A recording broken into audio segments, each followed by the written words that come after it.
राज्य के कई जिला शिक्षा अधिकारी यानी डीईओ कार्यालय के बारे में अनियमितता की शिकायतें मिली हैं। इसे गंभीरता से शिक्षा विभाग ने लिया है।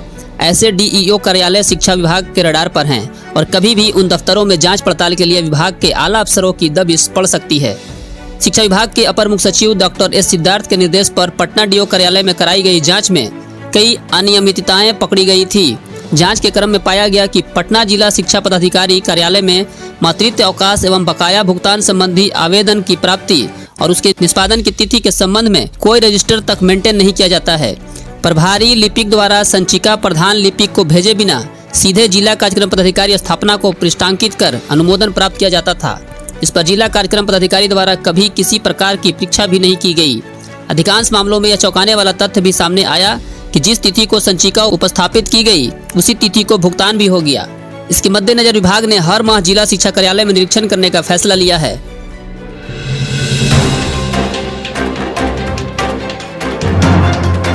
राज्य के सभी जिलों में bench desk, submersible, prefab structure, bag, थाली की आपूर्ति, स्कूलों की मरम्मती के नाम पर सबसे बड़ा घोटाला हुआ है, जिसकी सीबीआई से जांच होनी चाहिए।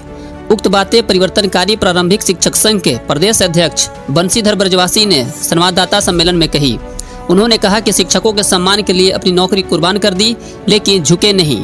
शिक्षकों के अधिकार और सम्मान की रक्षा के लिए जान भी देनी होगी तो तैयार हैं। आरोप लगाया कि शिक्षा विभाग पदाधिकारी जान लेना चाहते थे, नहीं ले सके तो नौकरी ले ली। उन्होंने कहा कि पूर्णिया में प्रत्येक वर्ग कक्ष में 33,000 रुपये का फर्जी एस्टीमेट बनाकर बिजली वायरिंग के नाम पर करोड़ों रुपए की लूट हुई है। जो वाउचर ट्रेजरी में भेजे गए उस पर प्रधान अध्यापकों के हस्ताक्षर फर्जी हैं। एक एक वाउचर की जांच होगी तो सभी घोटाला सामने आ जाएगा। इस दौरान बर्खास्तगी वापस करने की मांग की गई है। कहा गया कि ऐप से हाजिरी को वापस नहीं लिया गया तो राज्य के सभी जिला मुख्यालयों पर विशाल प्रदर्शन होगा।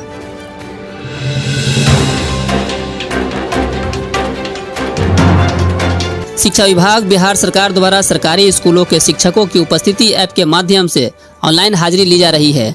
ऑनलाइन उपस्थिति की रिपोर्ट के आधार पर ही शिक्षकों का वेतन दिया जाएगा। इस क्रम में विभाग को जानकारी मिली है कि कुछ ऐसे शिक्षक व शिक्षिका हैं जो सुबह में निर्धारित समय पर स्कूल आते हैं और उपस्थिति बनाकर वापस चले जाते हैं। इसके बाद स्कूल की छुट्टी के कुछ देर पहले आते हैं और ऐप पर आउट यानी कि ऑनलाइन अटेंडेंस में आउट दिखाकर चले जाते हैं। इसकी समस्त जानकारी विभाग को मोबाइल लोकेशन के जरिए मिलते रहती है। इसे गंभीरता से लेते हुए विभाग ने कहा है कि ऑनलाइन उपस्थिति बनाकर स्कूल से गैरहाजिर होने वाले शिक्षकों पर कार्रवाई होगी।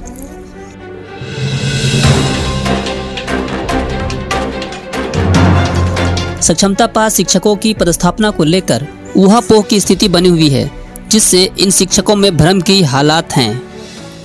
टीआरसीसी में होने वाले सत्यापन कार्य की रूपरेखा तैयार कर ली गई है। इसके तहत एसएमएस देखकर शिक्षकों को एंट्री देंगे।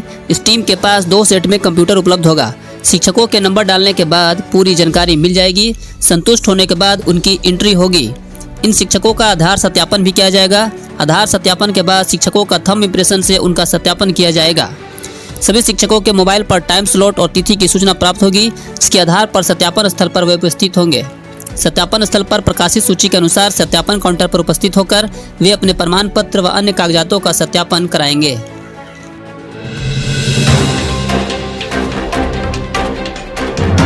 सरकारी विद्यालय में शिक्षा एवं व्यवस्था सुनिश्चित करने के लिए विभाग हर कोशिश में जुटा है। शिक्षकों को विद्यालय में रोक पाने में विभाग कामयाब हुआ है। बच्चे भी आ रहे हैं, लेकिन पठन पाठन के लिए पुस्तक नहीं है। जुलाई खत्म होने को है, लेकिन शैक्षणिक अंचल गुलजार बाग के 7 प्राथमिक और 16 मध्य विद्यालयों में पढ़ने वाले अधिसंख्य छात्र छात्राओं को नए शैक्षणिक सत्र की किताबें नहीं मिली है। शिक्षकों की माने तो दूसरी क्लास में गए बच्चों के घर से मांग कर लाई गई फटी पुरानी पुस्तकों से नए बच्चों में आधे अधूरे ज्ञान बांटने का प्रयास जारी है।